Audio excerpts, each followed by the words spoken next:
Depreciation, provisions and reserves. Now students, what is depreciation? Depreciation, as mentioned here, it is a permanent, continuing and gradual reduction in the book value of the fixed assets. Now students, I have marked certain key points in this definition. Depreciation is a permanent reduction. That means an asset once depreciated can never be restored back to its original value.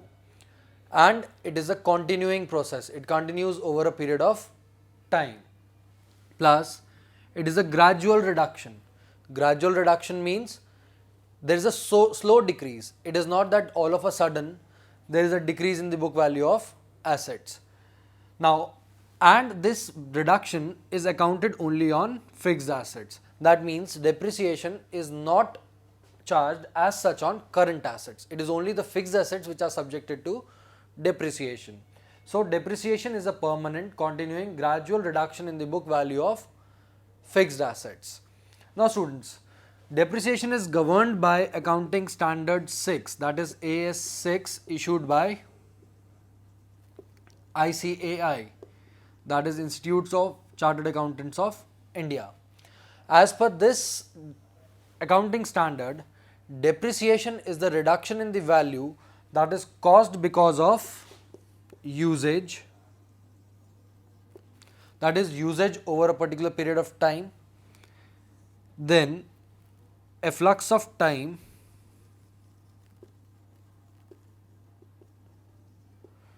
or obsolescence.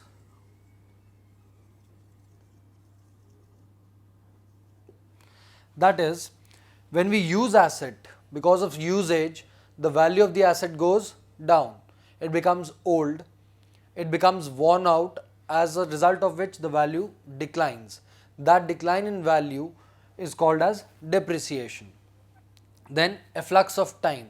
With the passage of time, the model becomes old, the technology becomes outdated.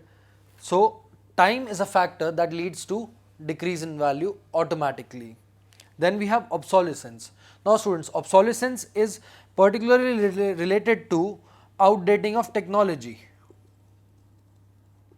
Outdating of technology. Take an example. We used to have color TVs in boxes. Today you have color TVs in the form of LCDs and LEDs. So obviously the box TVs are now obsolete. The technology is now outdated. So their value has declined.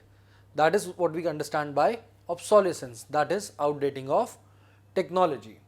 So now students, depreciation is charged on account of these factors. We can say that these are the factors that are responsible for depreciation. First one is usage, the second one being time, and the third one being obsolescence or outdating of technology. Now students, you must understand one thing, that depreciation is nothing related to market value of an asset. Market value is very different from what we say as depreciated value. Market value is the price put on by a buyer or by the seller. But depreciation merely means consumption of value. It merely means consumption of value vested in a fixed asset. That is, let's say you purchased a machine for rupees 10 lakh. Rupees 10 lakh worth of machine you have purchased, and this machine has a life of 10 years. Now students, this 10 lakh expense is not an expense for one particular year. This amount belongs to these 10 years. So its usage should actually be written off over these 10 years. So as and when we use that value, we call that particular usage as depreciation. So now depreciation means consumption of value vested in a fixed asset. It is important to charge depreciation because it leads to correct valuation of profits. Valuation of profits. Take a simple example, that is continuing this one. This 10 lakh rupees worth of value was for 10 years. So value for 1 year under normal circumstances should be rupees 1 lakh, if we assume it to be used normally and on the same rate every year. So this 1 lakh is the expense of first year, 1 lakh for second year, 1 lakh for third year. So in first year, only rupees 1 lakh should be deducted as expense.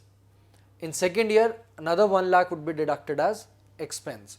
So it leads to correct valuation of profits.